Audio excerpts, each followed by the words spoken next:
Bueno, pues les doy la cordial bienvenida a esta conferencia a través de la Sociedad Mexicana de Ingeniería Geotécnica. Les pido ahí una disculpa por el retraso que tuvimos. Vamos a tener una interesante conferencia, efectos del humedecimiento en la estabilidad de taludes. Esta conferencia está organizada por el Comité Técnico de Flujo de Agua y de Calor en Medios Porosos. Quien preside este comité es la doctora Norma Patricia López Acosta, a quien le cederé la palabra para que nos dé una bienvenida y una semblanza de nuestro excelente expositor.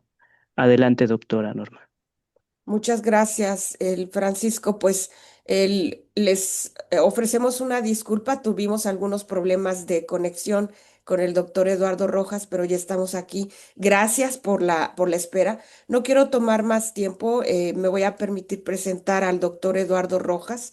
Él es ingeniero civil por el Centro Nacional de Enseñanza Técnica Industrial de México en 1980. Tiene una especialidad en hidráulica por la Escuela Nacional Superior de Electrónica, Eléctrica, Hidráulica e Informática de Toulouse en 1981 en Francia. Hizo su maestría y su doctorado en mecánica de suelos en el Instituto de Mecánica de Grenoble, en Francia, del 81 al 84, con una especialidad en modelación numérica para suelos. Fue investigador asociado C del Instituto de Ingeniería en el periodo del 1984 a 1996. También fue jefe del Departamento de Mecánica de Suelos de la División de Estudios de Posgrado de la Facultad de Ingeniería de la UNAM en el periodo del 93 al 96. Actualmente, él es profesor investigador de tiempo completo en la Universidad Autónoma de Querétaro desde 1997. Es investigador nacional SNI nivel 2.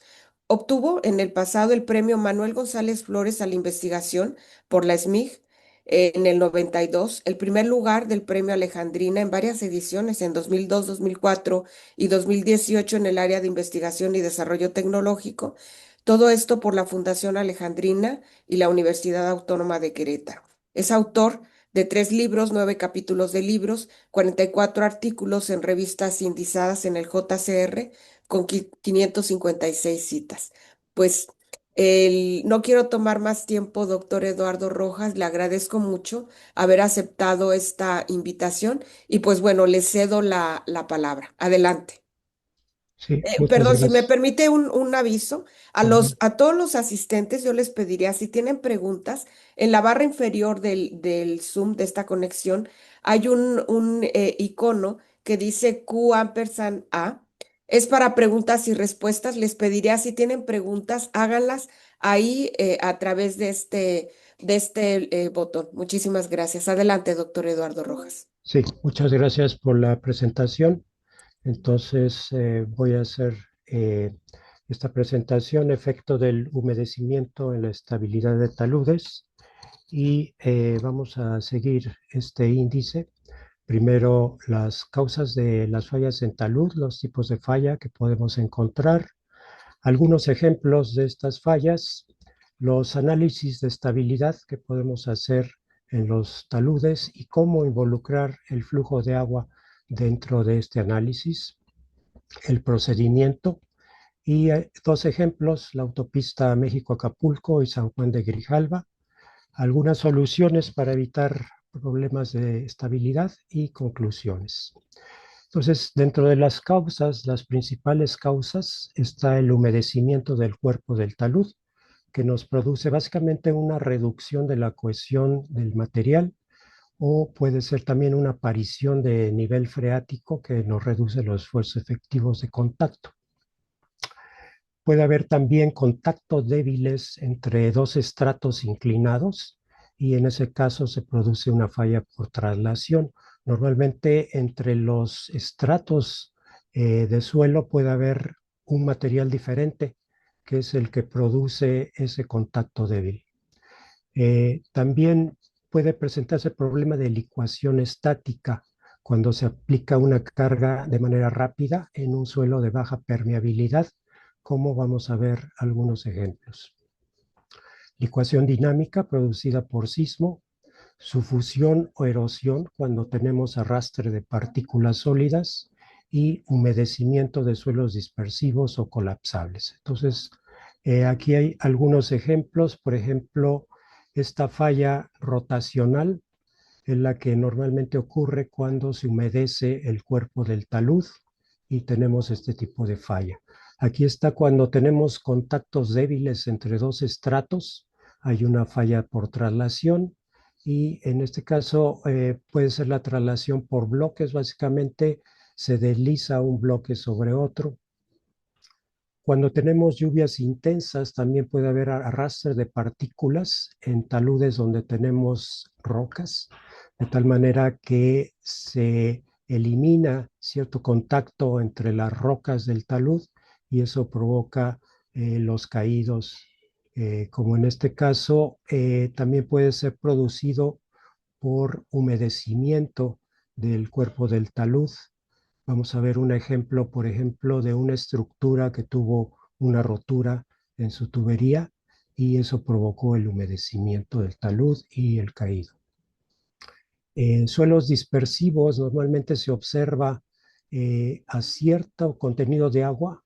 Estos materiales presentan una fuerza de repulsión entre sus partículas sólidas y entonces el deslizamiento ocurre de esta manera. En el caso de suelos colapsables, si tenemos un humedecimiento por la parte baja del talud, entonces el suelo colapsa, súbitamente tenemos un asentamiento y entonces se observa este tipo de falla.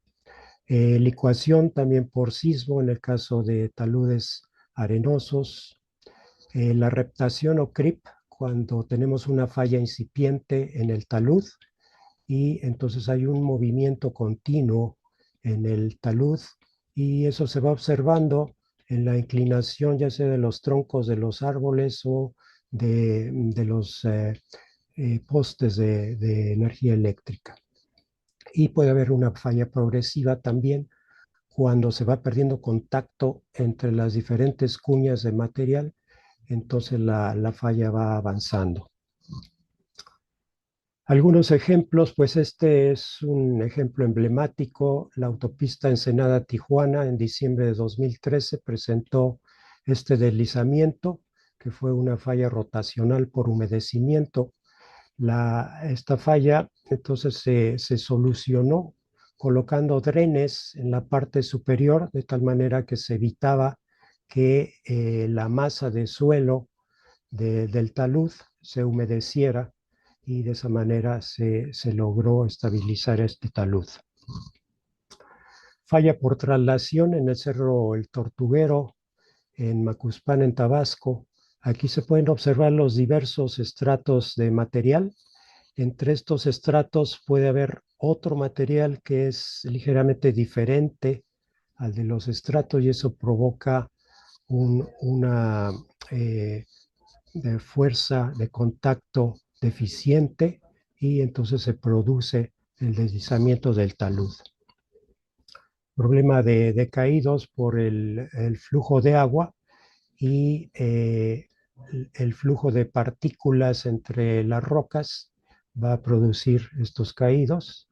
Y este es el ejemplo que les mencionaba, un talud prácticamente vertical en donde el agua de lluvia difícilmente puede infiltrarse si las condiciones topográficas acá arriba desvían el agua hacia otras partes, entonces no tendríamos problema de humedecimiento. Sin embargo, si tenemos una rotura en la tubería, esto va a provocar el humedecimiento de esta masa de suelo y por lo tanto el deslizamiento. Fallas en presas de jales. Aquí podemos ver básicamente las fallas más importantes se debe a deslizamiento de taludes, puede ser por sismo o fallas en las cimentaciones, son las más comunes. Y observen también que las presas aguas arriba son las que presentan mayor número de problemas y eso se debe a que estamos colocando el crecimiento de la presa justamente sobre material que no está compactado. Es el material que se ha colocado únicamente a volteo con altos contenidos de agua y al ir incrementando las cargas del material, también incrementamos las presiones de poro, de tal manera que fácilmente podemos provocar una falla en este tipo de presas. Se recomienda entonces que la construcción se haga aguas abajo, como en este caso. Sin embargo, en ocasiones, si tenemos un estrato de muy baja permeabilidad y vamos haciendo el crecimiento de la presa de manera rápida, también se incrementa la presión de poro dentro del estrato de cimentación y eso provoca el deslizamiento del talud, como vamos a ver en este ejemplo de la presa Aznarkollar en 1988 en España, que pues produjo un desastre ambiental al romperse la presa. Y el fenómeno ocurrió de esta manera. Aquí tenemos el esfuerzo efectivo contra el esfuerzo desviador. La trayectoria de carga va en este sentido, alcanzamos la resistencia máxima, pero posteriormente tenemos incrementos continuos de la presión de poro y hasta acá se obtiene la resistencia residual del material. Entonces, en este caso, lo que se recomienda es que el análisis se haga por medio de ensayos no consolidados, no drenados, en donde desde la aplicación del esfuerzo confinante estamos haciendo que la presión de poro se incremente y posteriormente aplicamos el desviador para obtener la cohesión aparente. Entonces, con este valor de cohesión aparente es con el que podemos diseñar cuando tenemos carga rápida en suelo de baja permeabilidad. Otro problema, falla de traslación en Shenzhen, en China, 2015. Aquí se estaba colocando los desechos y se iba incrementando el tamaño de ese depósito y de repente 2.73 millones de metros cúbicos de material deslizaron, 40% de material fino y 40% de material arenoso. Este deslizamiento también afectó edificios que se encontraban aguas abajo y con la pérdida de algunas vidas humanas. Y aquí podemos observar lo que pasó. Esta es la topografía del basamento rocoso, que es básicamente de granito, y aquí se estuvo colocando el material con alto contenido de agua, de tal manera que debido a esta topografía, aquí se acumuló el agua de los depósitos y al ir incrementando la carga, la presión de poro también se incrementó y entonces se produjo el deslizamiento de todo este material aguas abajo. Entonces, siempre hay que estar muy pendiente de las condiciones que tenemos del sitio y que pueden provocar incrementos de presiones de poro y nos producen la reducción de la resistencia de los materiales. ¿Cómo hacemos los análisis de estabilidad? Bueno, para el caso de la traslación, tenemos una profundidad Z, tomamos un ancho B dentro de este material y que va a presentar una pendiente alfa con respecto a la horizontal.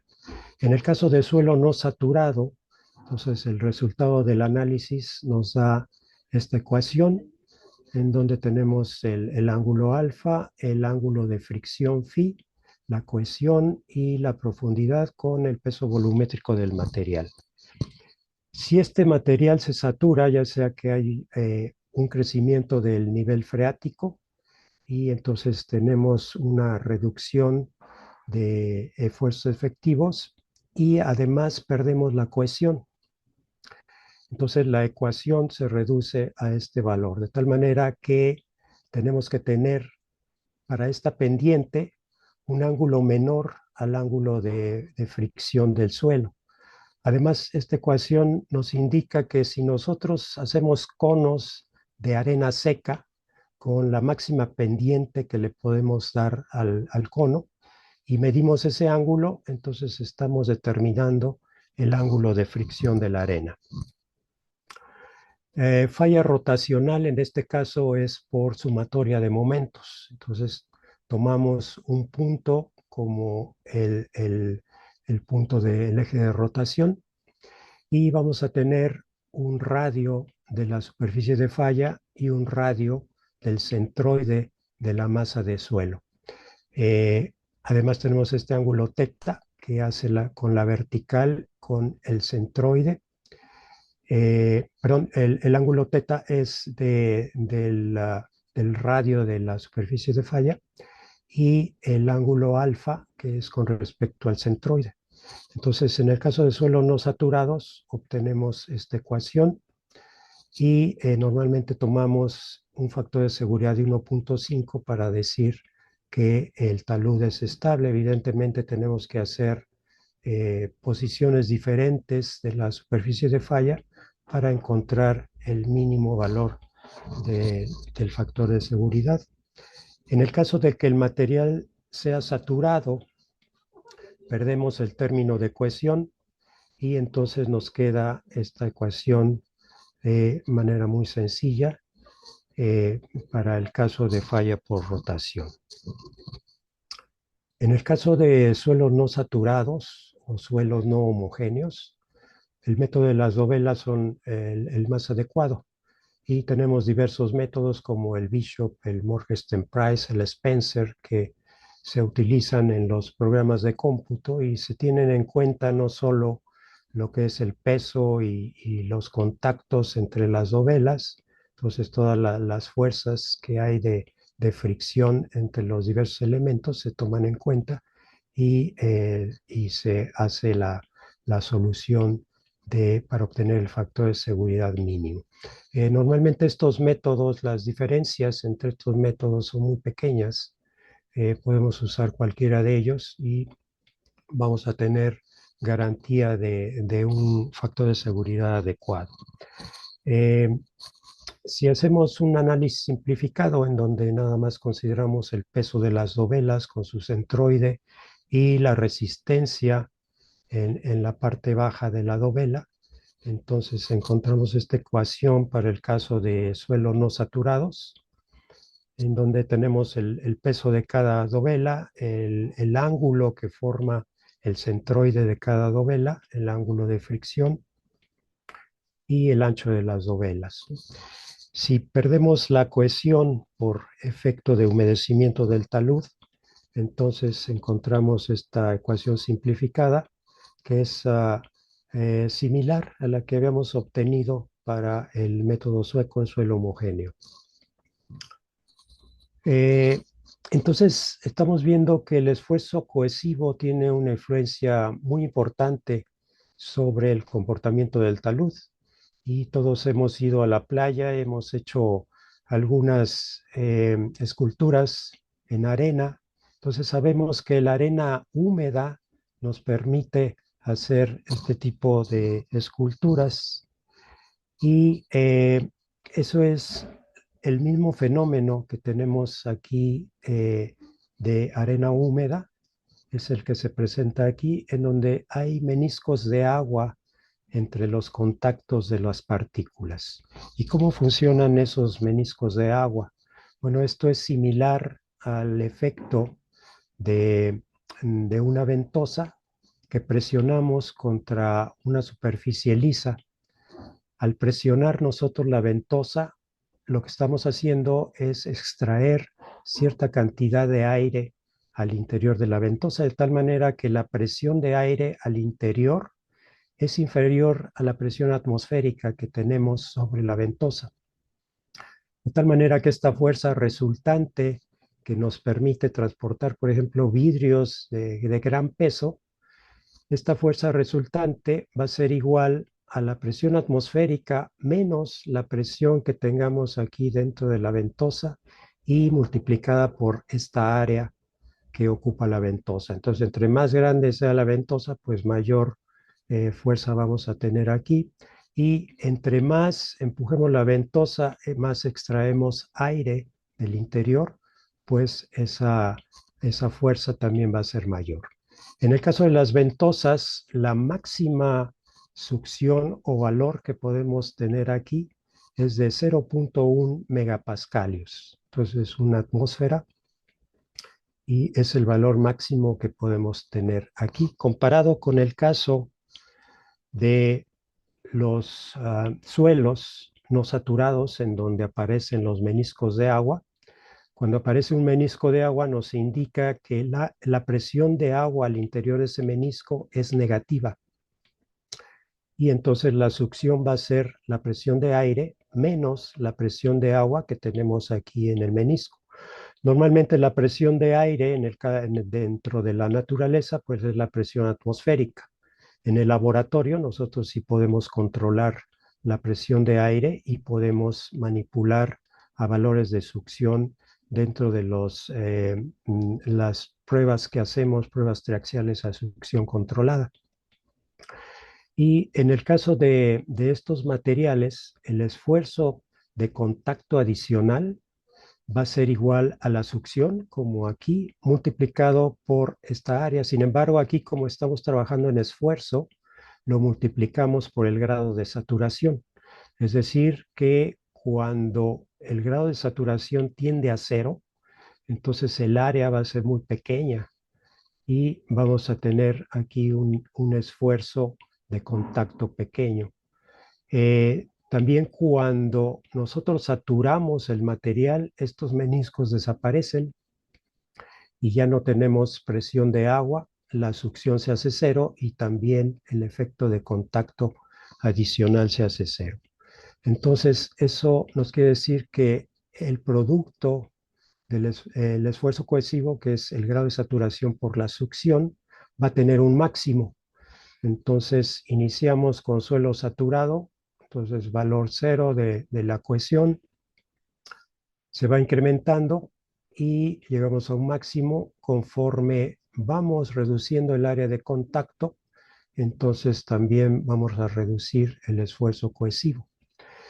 Si nosotros graficamos en los ejes esfuerzo normal contra cortante, aquí tenemos el ángulo de fricción del suelo saturado, aquí tenemos la cohesión. Esta proyección de la cohesión en el eje horizontal es la cohesión entre la tangente del ángulo phi, y esto es igual al esfuerzo cohesivo, grado de saturación por succión, de tal manera que de ahí podemos despejar la cohesión.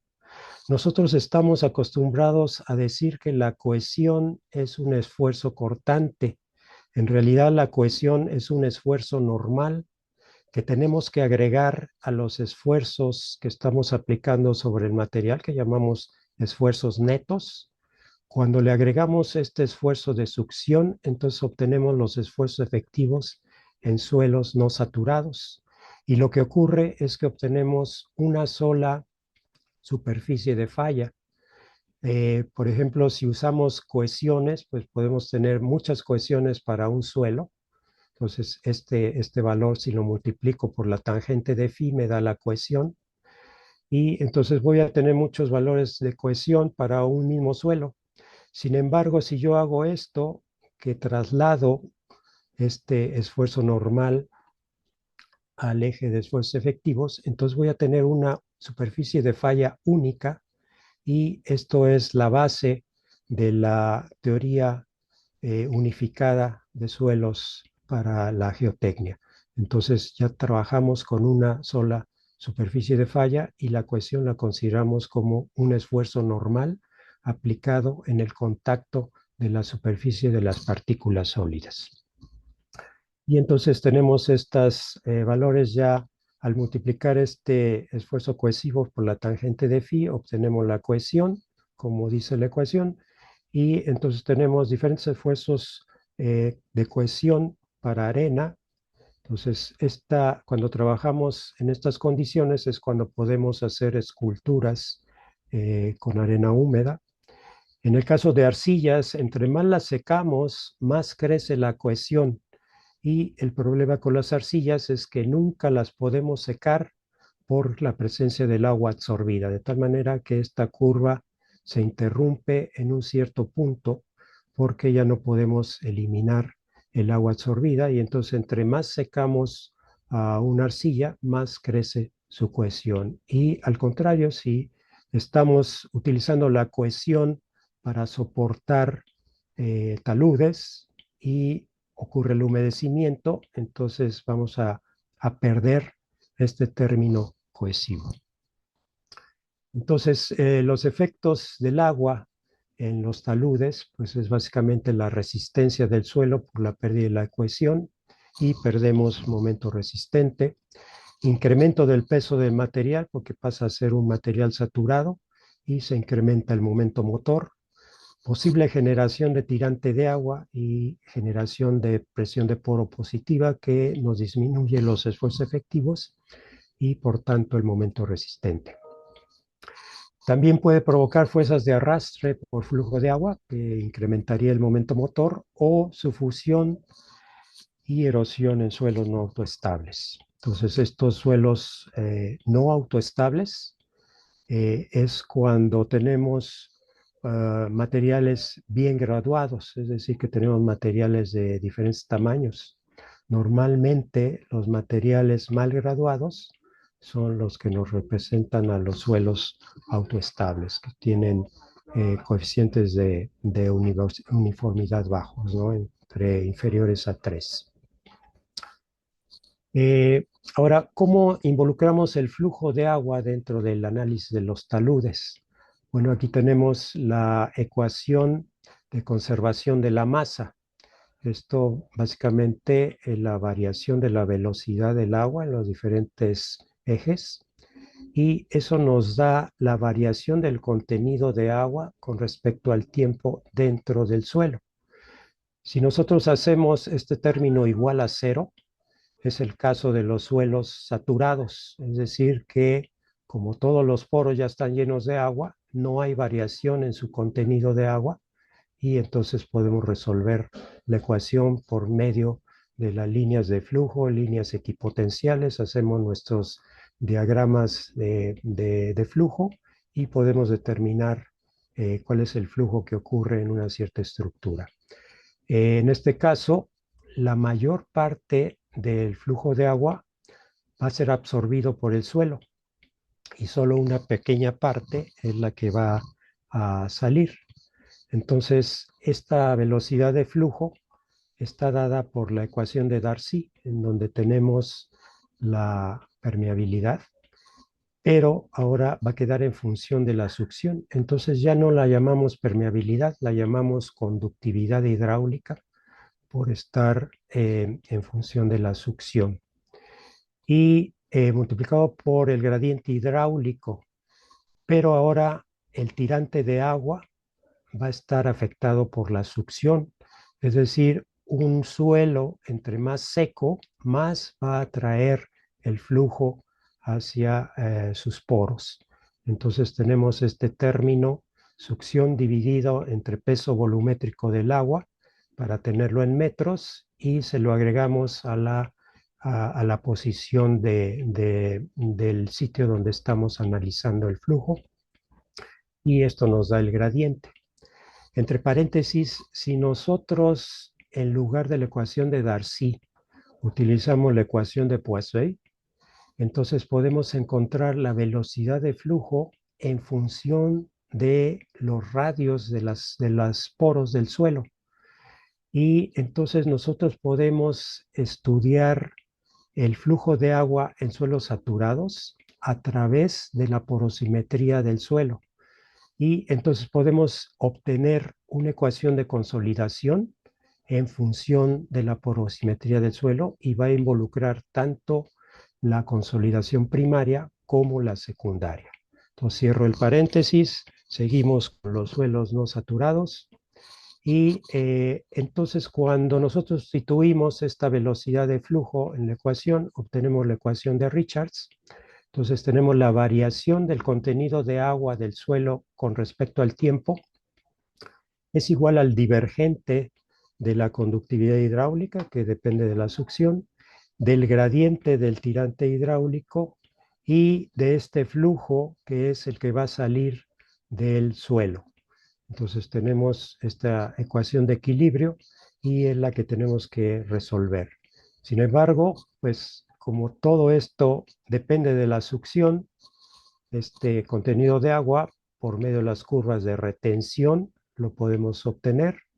Esta permeabilidad, pues ya sea realizando ensayos de laboratorio o también lo podemos obtener a través de las curvas de retención suelo-agua del suelo, como vamos a ver a continuación. Y este término también de succión, es decir, tenemos que realizar un procedimiento por diferencias finitas para poder resolver esta ecuación. Entonces, la curva de retención agua-suelo es la gráfica que hacemos en los ejes de succión contra grado de saturación o contenido de agua. Podemos poner en el eje vertical. Y aquí tenemos diversos resultados para una arena y mezclas de arena con diferentes porcentajes de finos, desde el 0% hasta el 30%, y observen cómo las curvas de retención se van desplazando hacia valores de succiones más altos. Entonces, conforme la porosimetría del material se reduce, también la curva de retención va incrementando los valores de succión que requiere para la movilización del agua dentro del suelo. Y la conductividad hidráulica contra succión. Entonces podemos hacer ensayos con succión controlada en el laboratorio y vamos midiendo cuál es el flujo de agua que tenemos y de ahí obtenemos la conductividad hidráulica. Entonces aquí observen que el eje vertical está en escala logarítmica, de tal manera que eh, pequeños incrementos de succión nos provocan grandes reducciones en la conductividad hidráulica. Los valores muy bajos de conductividad para diferentes materiales. Entonces, esta conductividad hidráulica la podemos obtener a través de la curva de retención. Entonces, usamos esta conductividad hidráulica relativa, que es la conductividad a cierta succión entre la conductividad del material saturado. Esta conductividad saturada hacemos cuando integramos la curva de retención desde infinito a cero. Entonces hacemos la integración de toda esta curva al cuadrado. Pues vamos integrando, tomamos un incremento de succión y entonces con ese valor de succión calculamos la pequeña área que tenemos aquí, la elevamos al cuadrado para obtener este término y entonces hacemos toda la integral. Y en el caso de la conductividad para cierta succión, nos detenemos, empezamos desde infinito, nos detenemos a la succión para la cual queremos obtener la conductividad. Entonces integramos parcialmente la curva y además tenemos este término LSI. Este término nos indica la probabilidad de que poros de los tamaños que indica esta succión estén conectados a trayectorias continuas de agua. Es decir, que un poro que no está conectado a una trayectoria continua de agua desde las fronteras, pues no se va a poder saturar. Entonces, este término es el que hay que adicionar aquí y con eso obtenemos esta conductividad relativa. Esta conductividad relativa ya nada más la multiplicamos por la permeabilidad del suelo saturado y ya tenemos la conductividad hidráulica para un cierto valor de succión. Entonces, ¿cómo podemos obtener ese término de la probabilidad de que un poro esté conectado a las fronteras en donde tenemos el agua? Entonces, aquí tenemos un pequeño modelo poroso. Los números en estos poros representan el tamaño, de tal manera que 1 es el tamaño más pequeño, sigue 2, 3, hasta el tamaño 12, que es el máximo. Y vamos a dibujar la curva de retención en el logaritmo de la succión contra el grado de saturación. Entonces, por ejemplo, los poros pequeños van a provocar pequeños cambios del grado de saturación porque es un área muy pequeña y los poros grandes ya van a provocar grandes cambios. Para saber qué poros se van a ir saturando, utilizamos la ecuación de Young-Laplace, que nos dice que el radio crítico es tensión superficial en la interfase agua-aire, que es una constante física, multiplicado por el coseno del ángulo de contacto. El ángulo de contacto entre suelos y agua es muy bajo, normalmente entre 5 y 10 grados, de tal manera que esto lo podemos tomar como 1, y entonces podemos saber cuál es el radio crítico, o sea, el radio máximo que podemos saturar cuando el valor de succión tiene un cierto valor, ¿no? Entonces, las reglas que tenemos que seguir es que los poros se saturan cuando el radio es inferior o igual al radio crítico. Entonces, calculamos el radio y vamos a ver qué poros se pueden saturar, pero únicamente se van a saturar los poros que están conectados a la frontera por una trayectoria continua. Entonces vamos a hacer el ejercicio. Iniciamos con una succión alta, el suelo está completamente seco, vamos reduciendo el valor de la succión y entonces se van saturando los poros, primero los que están conectados a las fronteras, y luego se van generando caminos o trayectorias en donde ya tenemos trayectorias continuas de poros saturados. Por ejemplo, aquí ya tenemos una trayectoria continua de poros saturados y ya nos permite saturar otros poros. Y además aquí ya vamos a tener cierta conductividad hidráulica, porque ya tenemos una trayectoria que comunica una frontera con la otra, y entonces si aquí introducimos agua, esa agua va a salir un cierto porcentaje, va a salir por acá, mientras otro porcentaje va a seguir saturando los poros que nos restan, y aquí vamos construyendo la curva de retención agua-suelo y hasta llegar a la saturación. En modelos grandes podemos observar que ahí va a haber poros en donde van a quedar burbujas de aire atrapadas porque todas las fronteras de repente se van a saturar y no van a permitir la salida del aire. Entonces eso nos indica que cuando nosotros estamos saturando un suelo, difícilmente lo vamos a poder llegar al 100% del grado de saturación, porque siempre nos van a quedar algunos poros en donde quedan burbujas de aire atrapada. Por otro lado, estas longitudes que tenemos aquí entre las cavidades y es lo que llamamos conectores o enlaces. Estas longitudes son muy pequeñas en realidad, de tal manera que este modelo que estamos representando aquí dentro de una red regular, en realidad va a ser muy irregular. Entonces ya cuando tomamos valores muy pequeños de estos enlaces, entonces tenemos una red irregular que va a simular bastante bien a los medios porosos. Y entonces podemos calcular este factor LSI si nosotros conocemos qué poros se saturaron a cierto valor de succión y con cierto valor de radio crítico, dado por la ecuación de Young-Laplace. Entonces tenemos esta área contra toda el área de poros que se pudieron haber saturado, es el valor de LSI.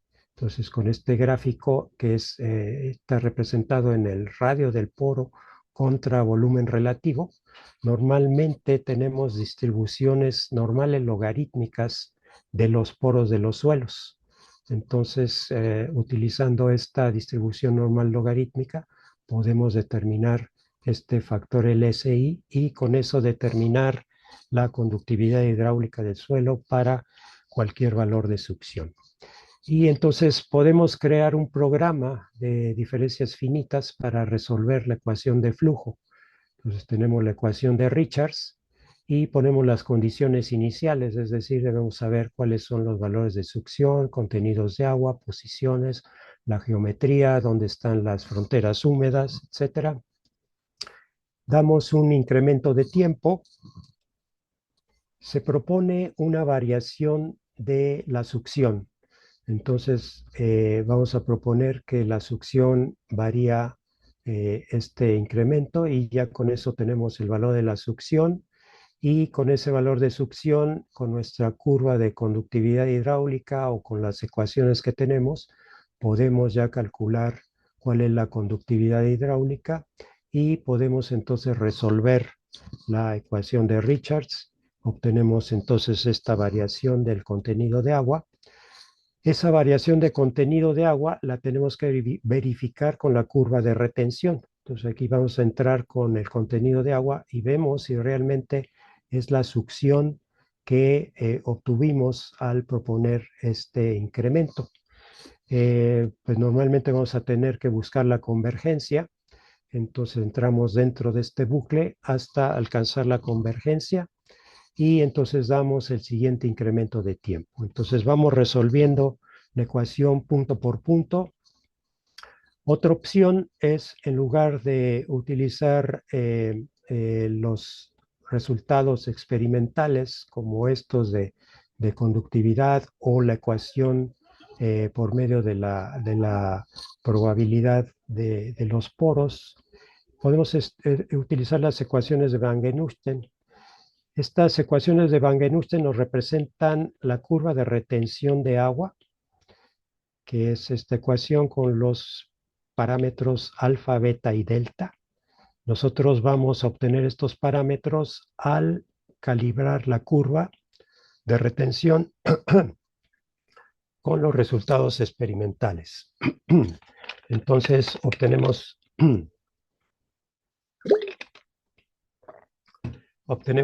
esos parámetros alfa, beta y delta. Y después obtenemos la conductividad relativa por medio de esta ecuación, que es simplemente la ecuación de esta ecuación, como veíamos, ponemos esta ecuación 1 sobre s al cuadrado y para un incremento de s. Entonces, este es el resultado de esa integral, de tal manera que aquí podemos obtener la conductividad para cualquier valor de succión.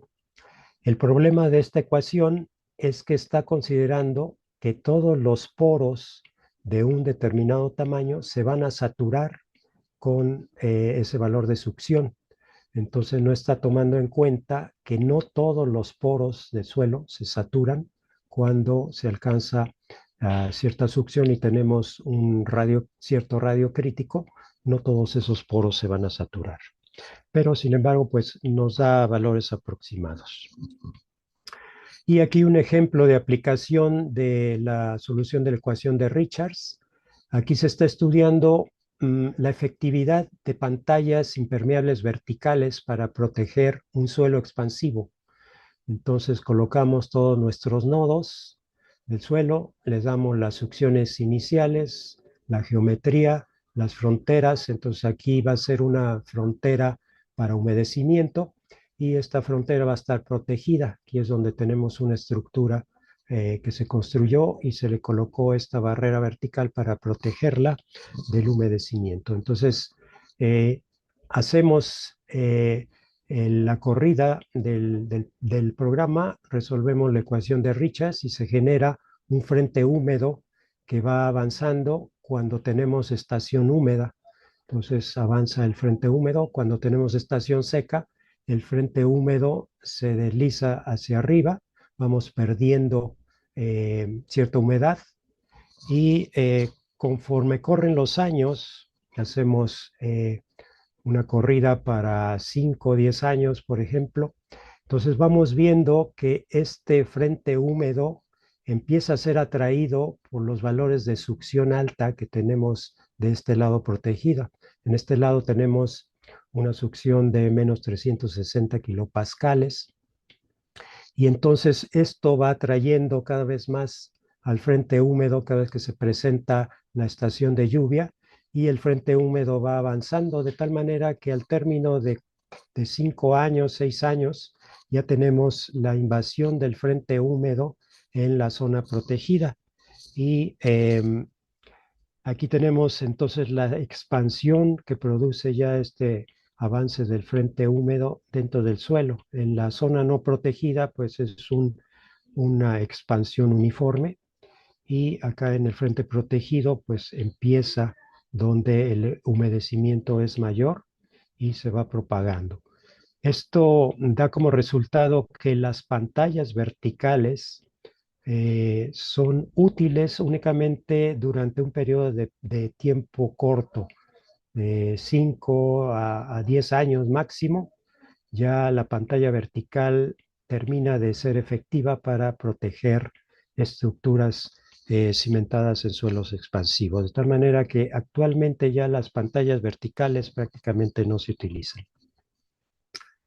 Entonces, ¿qué datos requerimos para hacer el análisis de flujo? Pues la curva de retención y de ahí obtener la conductividad hidráulica o hacer ensayos de conductividad hidráulica en suelos no saturados, los registros de lluvia y evaporación en el sitio, las condiciones iniciales de succión, o también lo que podemos hacer si no tenemos este dato, porque pues es difícil de obtener, ir a muestrear a diferentes profundidades y tener el valor de la succión. Lo que hacemos es correr el programa durante varios años. Entonces, al tener épocas de lluvia y evaporación, nos va a dar entonces la humedad del suelo al tiempo que nosotros vamos a iniciar nuestro análisis. Entonces hacemos la corrida con los registros que tengamos de lluvia y evaporación de varios años y entonces esos van a ser nuestras condiciones iniciales. Y además necesitamos la topografía, tipos de suelo y tipo de vegetación para saber qué porcentaje de agua puede infiltrarse, qué porcentaje va a absorber la vegetación y qué porcentaje va a correr sobre la superficie y no se va a infiltrar. Dos ejemplos, entonces, kilómetro 240 de la autopista México-Acapulco, un deslizamiento importante en época de lluvia. Aquí tenemos el registro del año en que ocurrió el deslizamiento. En septiembre de 2006 empezaron las lluvias desde julio, junio, julio, y en septiembre todavía hubo lluvias intensas, de tal manera que en este día 263 fue cuando se presentó el deslizamiento. Y aquí tenemos en el día 237 cómo ya se ha infiltrado cierta cantidad de agua. Este material en rojo está saturado y diversos colores para las succiones a diferentes profundidades en ese material. En el día 250 ya tenemos una mayor infiltración y 263 ya tenemos una zona muy saturada, que es la zona donde se va a presentar el deslizamiento. Se determinaron con el material que se obtuvo de los muestreos el ángulo de fricción en condiciones saturadas, que dio un valor de 24 grados, y los valores de cohesión para diferentes grados de saturación. Entonces obtuvimos esos valores de la cohesión y de tal manera que obtuvimos cuál es el valor de la cohesión con el grado de saturación, este gráfico, y con eso se pueden hacer entonces los análisis para diferentes grados de saturación y valores de la cohesión. Y pasamos de un valor cuando el suelo estaba en condiciones naturales, tenía un factor de seguridad de 3.47. Conforme se fue saturando el suelo, se perdió la cohesión y ya cuando teníamos un grado de saturación de 82%, la cohesión bajó a 20 toneladas por metro cuadrado y fue básicamente donde ocurrió el deslizamiento. Y aquí tenemos cómo varió el factor de seguridad contra el grado de saturación. Aquí este número debe ser el que inicia aquí en 0, de tal manera que cuando tenemos un grado de saturación de 82% es cuando ocurre el deslizamiento. Actualmente los programas de cómputo ya tienen acoplado el fenómeno de flujo con el de estabilidad del talud. Entonces, igualmente hay que introducir las curvas de retención, la conductividad hidráulica, o decirle al programa que utilice las ecuaciones de Wangen-Neustadt, ¿no? Otro ejemplo, San Juan de Grijalva, 170,000 toneladas de material se deslizaron y obstruyeron el cauce del río y puso en peligro la presa Peñitas. Entonces el río Grijalva quedó prácticamente obstruido y se tuvieron que desasolvar todo este material que obstruía el cauce y una condición bastante complicada porque se tenía que hacer en un lapso corto de tiempo, lo más rápido posible para evitar algún problema. Y aquí están los registros del año 2007. Observen que en octubre, noviembre ocurrieron precipitaciones muy importantes y en estas fechas fue cuando ocurrió el deslizamiento. Esta es la condición inicial. Este es el nivel del río. Aquí tenemos el nivel freático y este material con un cierto valor de succión. Y al término de las lluvias, al 4 de noviembre de 2007, pues prácticamente ya todo el material está saturado. También se obtuvieron los valores de la cohesión con el grado de saturación y se hicieron los análisis de estabilidad. Eh, Cuando el grado de saturación tenía 85%, el factor de seguridad era de 1,68. Cuando avanzó al 98%, prácticamente ya teníamos uno, y es el deslizamiento que se produjo en esa zona. Aquí está el gráfico de factor de seguridad. Cuando se alcanzó un grado de saturación cercano al 98%, fue cuando se produjo el deslizamiento. Entonces, ¿cuáles son las soluciones que podemos aplicar a estos problemas? Pues básicamente drenar la zona para evitar que el agua penetre dentro del talud, el cuerpo del talud. Entonces podemos proponer drenes verticales y luego desalojar esta agua con contracunetas y llevarla fuera del talud. Eh, Se puede proponer colocar capas vegetales con vegetales nativos de la zona para que se mantenga durante todo el año y eso nos evita problemas de infiltración y problemas de erosión. Colocar estructuras de retención, reducir la pendiente del talud, hacer bermas con sus respectivos drenes. Entonces vamos drenando las bermas y sacando el agua del cuerpo del talud para que no se infiltre. Colocar anclajes, muros de contención de concreto armado o gaviones, colocar anclas con, con mallas y concreto lanzado, ¿no? Entonces podemos crear pantallas impermeables en casos graves de deslizamiento. Podemos también hacer inyecciones en el caso de rocas que estén severamente fracturadas. También se puede hacer inyecciones y asimismo colocar anclajes. Finalmente, las conclusiones. En caso de riesgo, debemos tomar las medidas, construir sistemas de drenaje y conducción de agua en la parte superior del talud, con drenes paralelos y contracunetas. Construir terrazas o reducir la pendiente del talud. En casos de erosión, proteger el talud con vegetación, geotextiles o concreto lanzado con malla. Y en casos severos, colocar anclas con malla y concreto lanzado o muros de contención de gravedad y concreto armado. Entonces, pues estas soluciones, pues hay que analizarlas, cuál sería la mejor para cada caso y llevarlas a término. Y pues muchas gracias por su atención y con esto termino mi presentación y quedo atento a sus preguntas. Pues muchas gracias, doctor Eduardo Rojas. Muy interesante esta conferencia que nos acaba de proporcionar. Hay algunos comentarios que voy a permitirme leer en el chat. Voy a ir primero con los del el chat libre.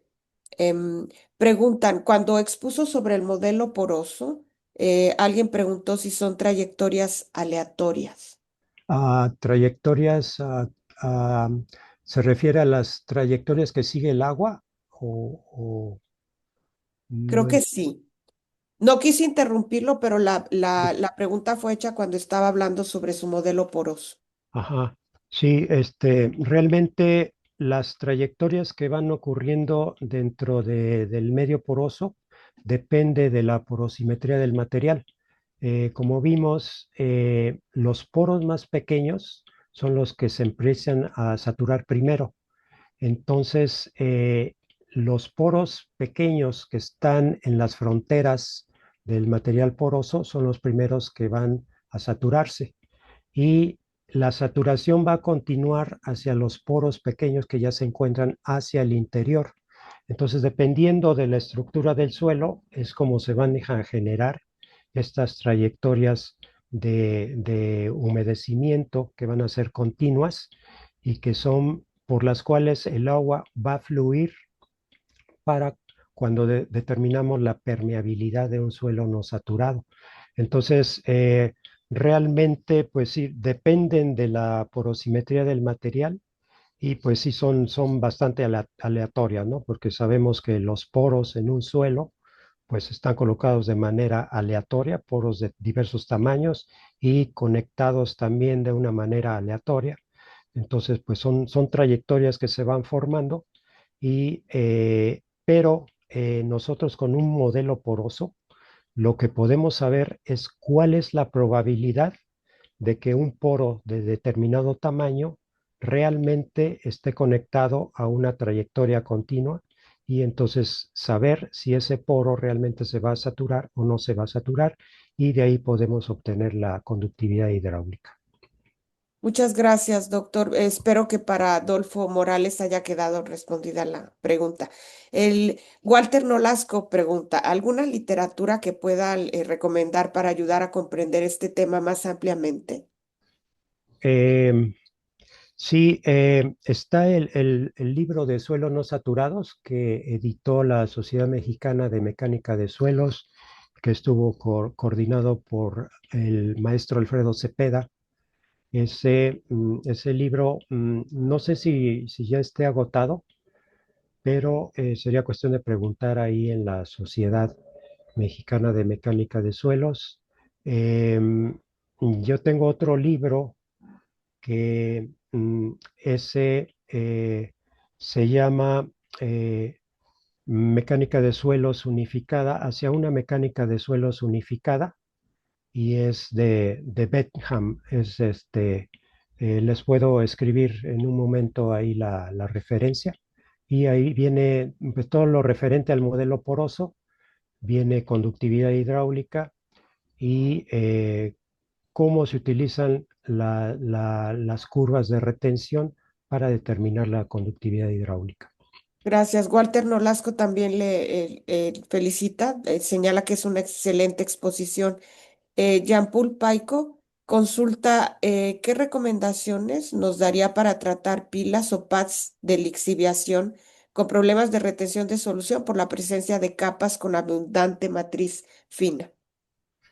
Sí, en esos casos el diseño lo tenemos que hacer considerando lo que señalaba, cuando tenemos muy baja permeabilidad y crece muy rápido la estructura, pues estamos aplicando carga rápidamente, no damos tiempo de que la presión de poro se disipe.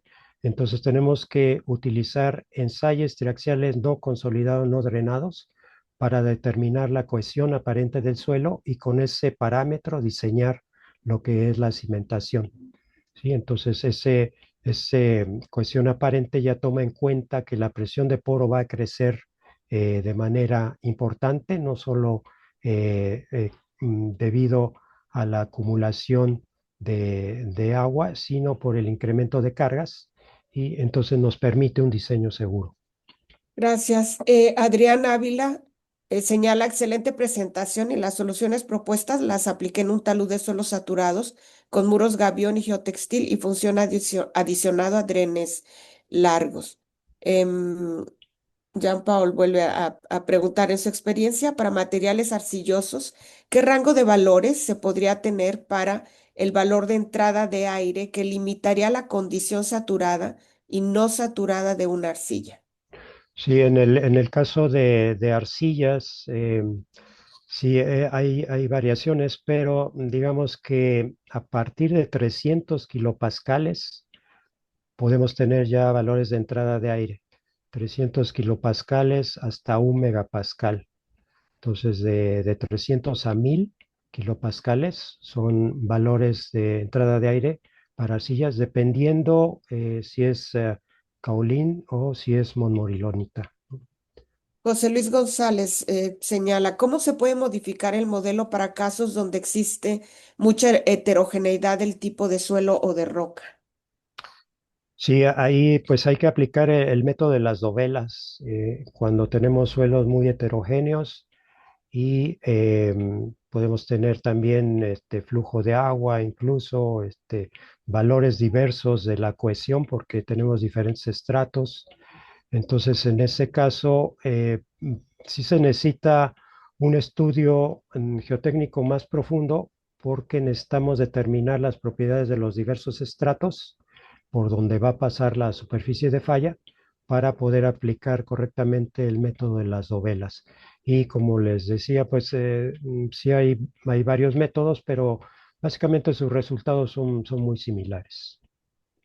El Elmer Freddy Torrico pregunta, ¿el pie del deslizamiento es recomendable retirar una vez sucedido el deslizamiento para posteriormente aplicar soluciones como por ejemplo hacer un desplazamiento del eje de la carretera tal que esté fuera de la cabecera de la falla circular? Y hay que tener mucho cuidado porque, como les mencionaba, hay un tipo de falla progresiva en donde cuando perdemos contacto con el material que ya deslizó, se pueden generar nuevas superficies de falla. Entonces, sí hay que ser muy cuidadosos al momento de retirar el material que está al pie del talud, porque eso nos puede generar una nueva superficie de falla. Entonces, lo más importante es primero estabilizar el talud, ya sea haciendo bermas, cortes o colocando diversos elementos, drenes, etcétera, todo lo que haya que hacer al talud antes de retirar el material al pie del talud.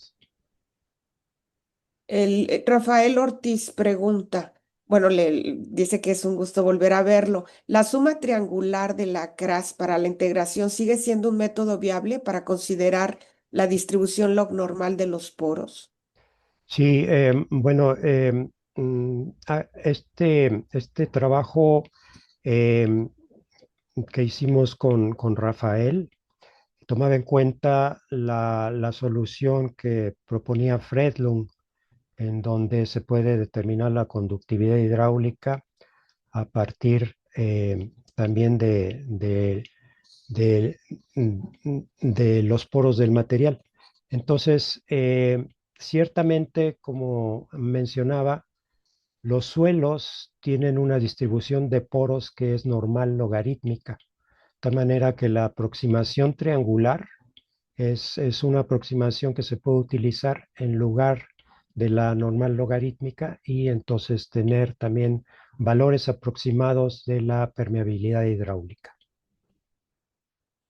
Gracias, doctor. Laura Rojas señala, en caso de que no tengamos suficiente información para poder interpretar la humedad en el terreno, ¿es viable simular el uso del RU tanto en taludes rocosos como en suelos? Y en ese caso, ¿cuál sería la limitación de usarlo?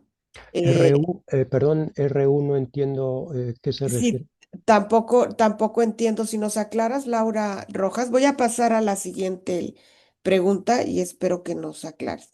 Em, Vicente Aragón pregunta, ¿cuál es la falla más grande que se ha presentado en el Estado de México? En el Estado de México, sí, ahí No, no tengo mucha información. Realmente he sabido, o sea que sí ha habido importantes fallas. Las más grandes que yo he visto son las que ocurren en Puebla. Y ahí es porque las lluvias son muy intensas en Puebla, en Veracruz, en las zonas serranas, sí hay afectaciones muy importantes por la gran cantidad de agua que cae durante la época de lluvia. Entonces, digamos aquí en Querétaro, cuando hay lluvias torrenciales, igualmente tenemos deslizamientos de taludes importantes porque es una zona semiseca. Y en este año, por ejemplo, pues sí también se han presentado deslizamientos importantes, pero sí, pues depende realmente de cada zona, de la cantidad de lluvia que se presenta y sobre todo cuando hay lluvias torrenciales. Vicente Aragón también pregunta, ¿cuál es la solución más práctica y más económica que podría recomendar? ¿Y qué tan confiables son los modelos de predicción frente a los datos obtenidos en campo durante lluvias extremas? Sí, lo más económico cuando lo podemos hacer es desviar el agua del cuerpo del talud. Sin embargo, depende también qué topografía tiene nuestro talud, porque ante una lluvia intensa no solo penetra por las partes altas, sino también por el mismo cuerpo del talud. Entonces, digamos que proteger la masa del talud del flujo de agua es una de las medidas más económicas y las que es más efectiva, pero sí también depende de cada sitio. No podemos recetar la misma medicina para todos los taludes porque depende de sus condiciones de tipo de suelo. Por ejemplo, qué tan absorbente es el suelo que tenemos en el talud, ¿no? Entonces, todo eso, pues hay que tomarlo en cuenta. Sí, yo creo que, digamos, hay que tener en mente todas las posibles soluciones y ya a partir de las condiciones del sitio y el tipo de suelo que tiene, ya podemos definir cuál sería la más apropiada. Gracias. Hay muchísimas preguntas. Perdón, había otra pregunta de él. ¿Qué tan precisos son los modelos? Así es. Sí, realmente son bastante precisos. O sea, cuando hacemos nuestros estudios geotécnicos con cuidado, tenemos los datos correctos del suelo y utilizamos cualquier método de dovelas, los resultados son bastante precisos. Donde pueden presentarse problemas es cuando los estudios geotécnicos no son suficientes o los ensayos que hacemos en el material no son los correctos, ¿no? Entonces eso sí hay que tenerlo muy en cuenta. Gracias. Elvis Sáenz pregunta, ¿cuánto pueden variar los análisis de estabilidad de taludes si se considera estimar la curva de succión mediante ecuaciones o con valores previos de ensayos de laboratorio en específico? Em,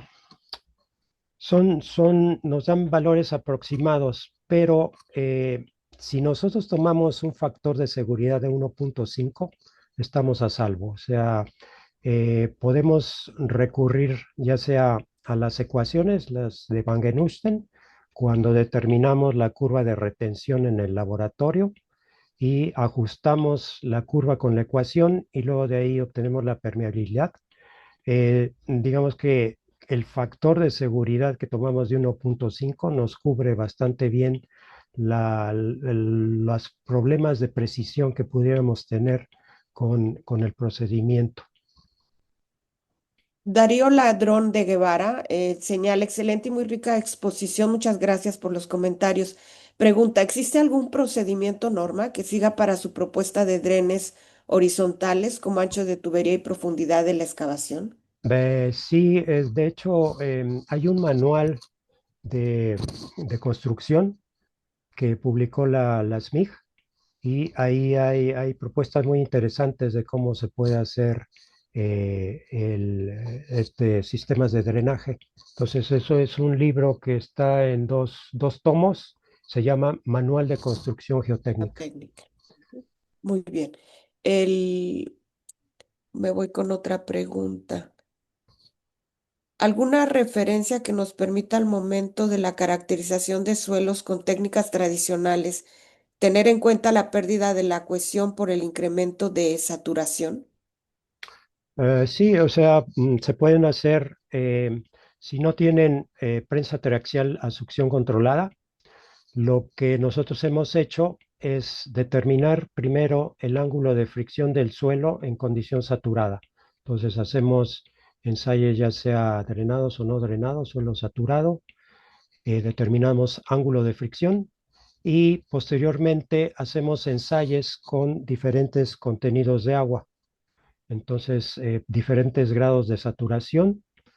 Con eso, en ese caso, ya cuando usamos suelos no saturados, el ensayo tiene que ser consolidado drenado. Entonces, consolidamos al suelo drenes abiertos, aplicamos carga, drenes abiertos, de tal manera que la presión de aire del suelo la vamos desalojando por medio de los drenes, no se acumula presión de aire en el suelo en condiciones no saturadas, lo llevamos a la falla y entonces graficamos la superficie de falla, y ahí obtenemos la cohesión y ya de ahí podemos graficar lo que es variación de la cohesión con el grado de saturación. Gracias. Aquí ya me indican RU como la relación de presión de poro y peso del suelo. Ok. Entonces, la Ah, pregunta era, en caso de no tener suficiente información para poder interpretar la humedad en el terreno, ¿es viable simular el uso del RU, tanto en taludes rocosos como en suelos? ah, sí, ¿Cuál es que sería la limitación de usarlo o es correcto usarlo tanto en rocas fracturadas como en suelos sí, es granulares que y finos? el RU entonces es el peso del suelo entre Presión de poro y presión de peso del poro, suelo. entre peso de suelo. Sí, no, El yo creo esfuerzo que total del terreno es. sí. Sí, no, eso sí es complicado porque realmente cuando existen lluvias, o sea, lluvias intensas, eh, puede haber acumulación de presión de poro de diversas maneras. O sea, puede ser que el nivel freático se incremente o puede ser por la infiltración de agua.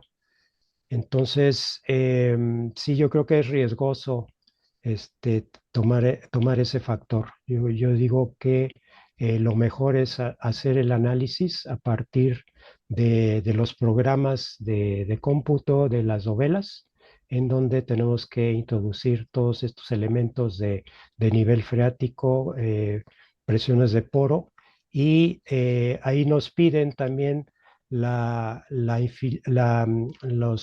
régimen de lluvia-evaporación. Entonces podemos hacer el análisis durante varios años si tenemos los registros y qué es lo que va a pasar con el talud. Yo creo que es lo más confiable que podemos hacer.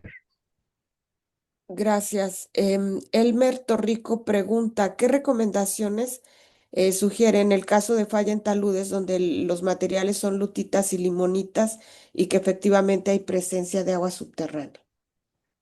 Sí, esos materiales son bastante duros, tienen una fuerza cohesiva bastante importante, pero efectivamente pueden ser afectados cuando el agua se infiltra.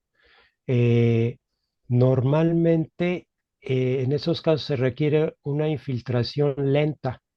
Entonces, para que se destruya la cohesión de esos materiales, sí hay un requisito de infiltración lenta y solo si se presenta esa condición es cuando se destruye la estructura de esos materiales. Entonces, habría que ver si hay alguna fuente de agua que permita una infiltración lenta. Em, por ejemplo, en el problema que presenté de la autopista de Ensenada, ahí la infiltración se realizaba a partir de la parte superior del talud y se infiltraba a estratos inferiores y esos estratos conducían el agua hacia la base del talud que se deslizó y eso fue lo que provocó el problema. Entonces era una infiltración muy lenta de agua, pero sí al paso del tiempo pues provocó el deslizamiento del talud. Entonces sí hay que tener muy en cuenta de dónde viene el flujo de agua y qué tan rápido o lento es ese flujo, ¿no? Francisco Marín señala, excelente exposición. ¿Cuáles serían los ensayos de laboratorio a realizar para definir el humedecimiento en el modelo poroso? Eh, bueno, eso necesitamos determinar la curva de retención agua-suelo. Esa curva de retención se puede determinar de manera muy sencilla con el uso del papel filtro. Entonces, en el mismo libro de suelos no saturados que publicó la Sociedad Mecánica de Suelos, viene el método del papel filtro, en donde nosotros calibramos al papel filtro con soluciones de sales y después colocamos muestras de suelo con diferentes contenidos de agua dentro de unos contenedores herméticos y con papel filtro, de tal manera que después dejamos ese suelo en reposo en el contenedor durante 15 días. El papel filtro va a tomar la humedad del suelo y como ya está calibrado, entonces vamos a poder determinar cuál es la succión del suelo para diferentes grados de saturación. Entonces así es como obtenemos la curva de retención agua-suelo. Otro método es el plato de succión, en donde tenemos muestras de suelo que están saturadas.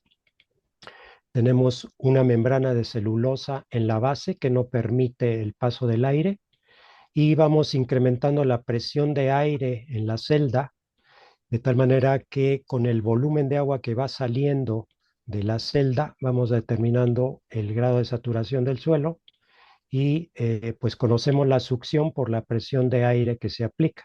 Nada más en esos casos, pues sí, necesitamos aplicar la presión de aire con nitrógeno para alcanzar al menos 100 megapascales de presión y son celdas especiales que soportan esas presiones, pero cualquiera de esos métodos se puede utilizar.